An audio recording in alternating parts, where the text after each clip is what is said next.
What's up, everybody? My name's Jason from Night Owls Media and For Love Films, and I am honored and overjoyed to be sharing the video today again with Hilda Burke from Angel Eyes Photography. Hilda, thank you so much for being here. Thanks for having me, and you're so funny with your intros. You crack me up. I know we haven't done this 20 times already.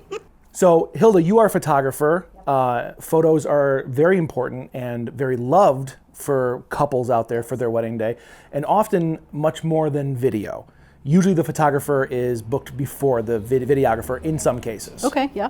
Going about the wedding day, the ceremony, the reception, these are big elements, but the creative session or the portrait session or the photography session is where a lot of photographers and videographers feel you get the best footage of the entire day.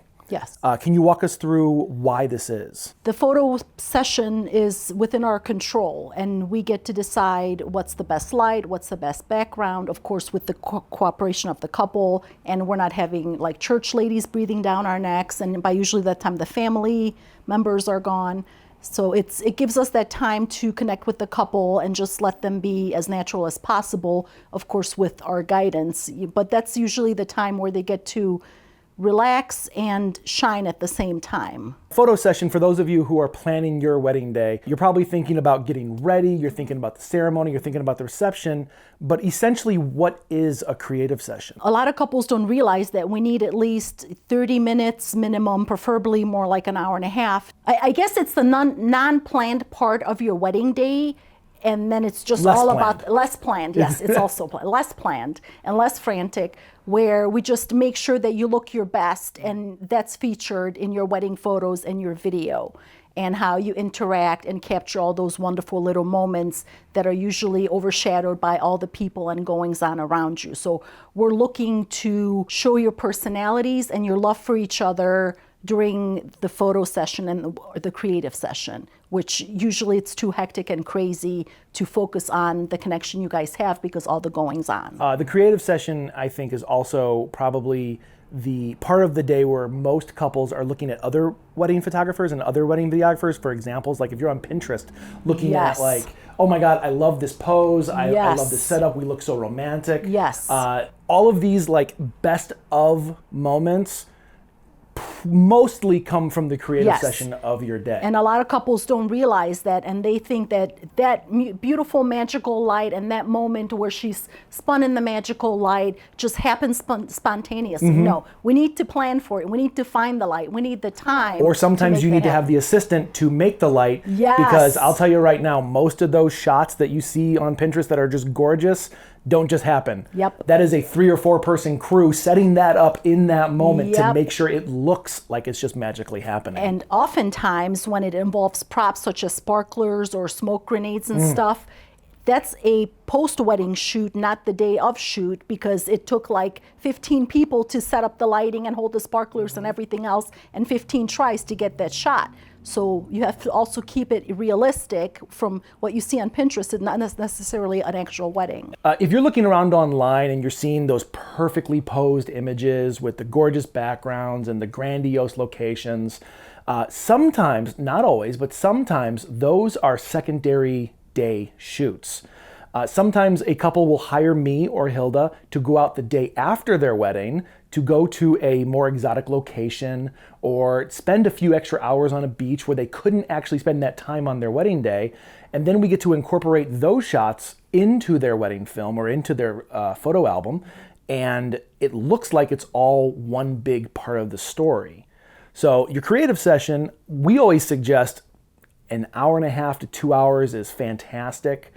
30 minutes is almost nothing for 30 video. minutes is if it's the same location and you're not going anywhere, and that's all the time we have. That would be the bare minimum. And that's, you're not getting much at all in that time frame. And I would just suggest like one small area. I would not say, let's go walk over here and walk over here. No, do that one area and get that done. Because the more amount of time that you can dedicate to one location in your creative session, the more shots you're gonna have. Years ago, I was on a wedding and the bride wanted 8 different locations around Chicago. And they were like the important parts of their relationship, which I thought was really sweet. And they dedicated almost 4 hours to the creative session. Wow. But they didn't take into account the travel of downtown Chicago. Yep. So what happened was that 4 hours literally became 15 or 20 minutes of actual time shoot. Shut The rest up. of the time was all on the bus. Oh, that's so sad. It was, and they had gorgeous locations, but literally, like, one was a beach. We jumped out, we got one shot of the beach, we jumped right back and had to leave. So having one or two locations. That's what a day after session would be for. Right, Yes. exactly. So keep your creative session simple yet meaningful, and then ask your videographer and photographer what our opinions are, because this is part of our job. Our whole job is not just to show up and shoot your wedding, but it's to hold your hand through the process and help you plan as you go. And not to mention, if you throw in a large wedding party on top of that, then forget it. So right now we're just talking about bride and groom creative session, correct? Okay. Yes.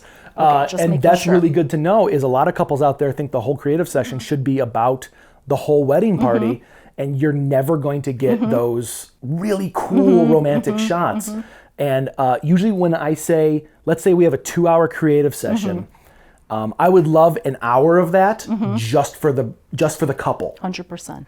And then the other hour we can play with the wedding party. And I'm going to tell you this right now, guys.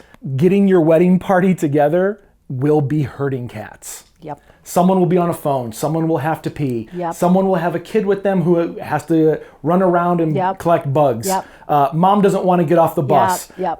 It just... We actually had a groomsman for a wedding. It was the dad and the little boy, and we accidentally left them at Millennium Park when the little boy had to go to the bathroom, and we just went off without them and didn't even know it. Yep. So good time. Making sure you have enough time for both of those aspects is really fantastic, but make sure you're talking to your wedding party as well, that they're on the ball, that they can party all night at the reception, but now is your time. Doing that creative session is on your time, and if they're lollygagging and trying to get a beer real quick, that's cutting Or into... stopping at 7-Eleven to pick up beers. Which happens too often. Oh my God. Yeah, tell everyone to pre-pack ahead of time. Now, a good thing to remember, no matter what time of the year, is to have a backup location. Can you talk about backup locations? Backup locations are in case of bad weather or just for some reason location one doesn't work. And usually I suggest a nice hotel. Even the venue, usually has like some room that they're not using, or something with an awning and stuff like that. So it's good to have a plan B. I call it plan B, you call it backup location, whatever it is. But don't be so obsessed with the idea of doing plan A that you won't even discuss plan B. Like some people will refuse to even go out if it's drizzling. So it's like you have to be flexible if you want nice photos and beautiful video. And plan B usually might involve a lobby that it wasn't your first choice, but it's better than nothing if your reception hall is kind of plain. And the reception hall might have a nice fountain or a nice little entryway or something. So we can be pretty creative as long as you give us the chance to be. And also what Hilda said, it really is important, is don't put your entire faith into that first location. I've went to parks before that were gorgeous, and we showed up and literally they were under construction.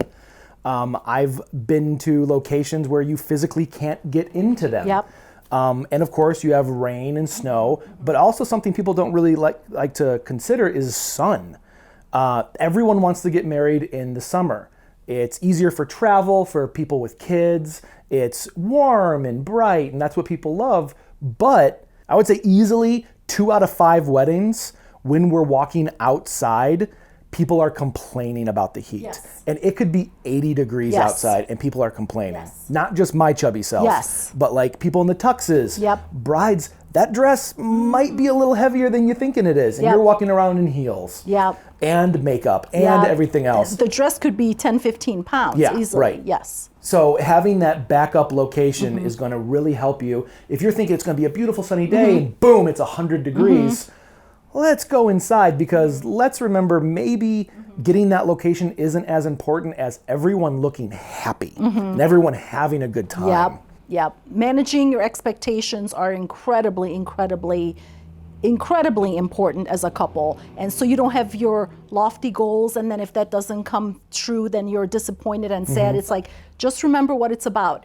Do you have a spouse with you? Are you in love? Is everybody here to support you? Yes. Everything else comes after that. Yes, everybody wants beautiful photos, Right. but you could always do more photos the next day. You could always have a anniversary shoot or whatever. So Absolutely. be flexible. And I think that's the one side note about Pinterest. It's like it doesn't tell you the amount of effort that goes into, that picture, and it sells you goals and dreams that might not be achievable in the Chicagoland area in the middle or of winter. wherever you're at.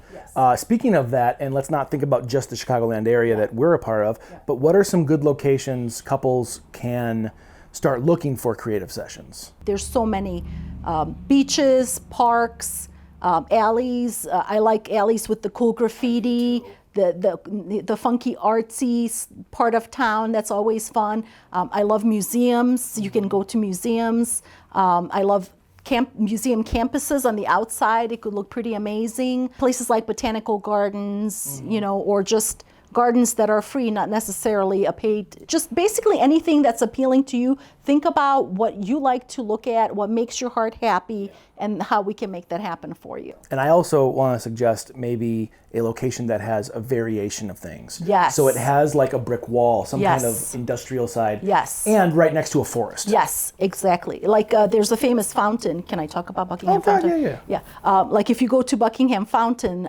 there's like trees on one side, there's the fountain, then there's the lake, and then like all around there's like little hidden secret gardens. So it's like you can hit 20 different locations with one stop, just by going there. So By going to the minimum amount of locations, you're amplifying and you're getting a lot more footage Yep. and a lot more Yep. photos in that time. yeah.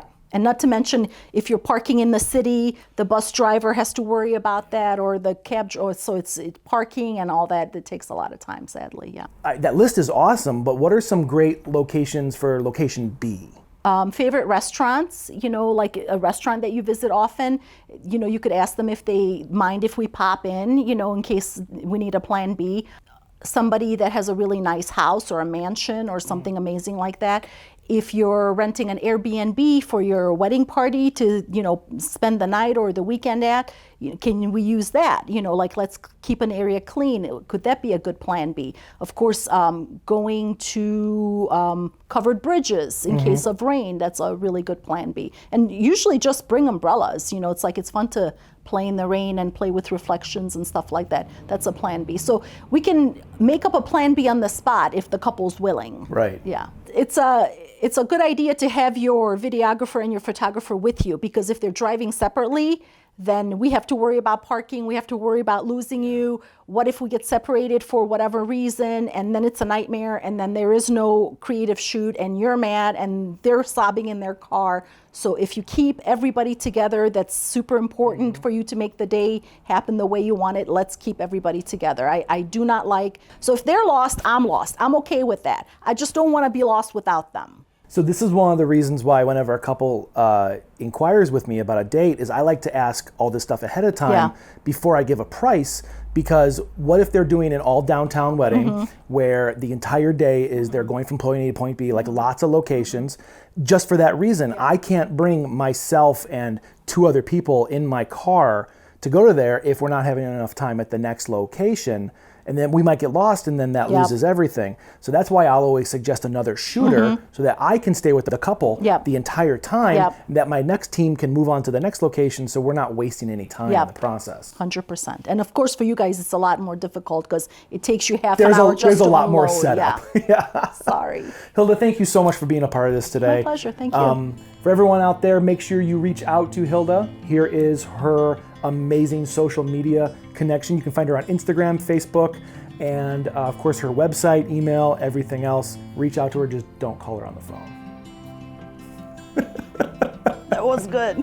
Thank you guys so much. Please make sure you like, subscribe, and share this information, and write down in the comments about what kind of information you want to learn about your wedding day from wedding videographers or photographers. We really want to help you answer them. And if you're interested in working with us, we are very interested in working with you. Reach out. We want to hear all about your story, and we want to be a part of your story. So until the next time, thank you so much again. This has been Wedding Wednesday. I'm Jason from Night Owls Media and For Love Films. Cheers. Cheers. did you want me to say? Oh, God, you cracked me up.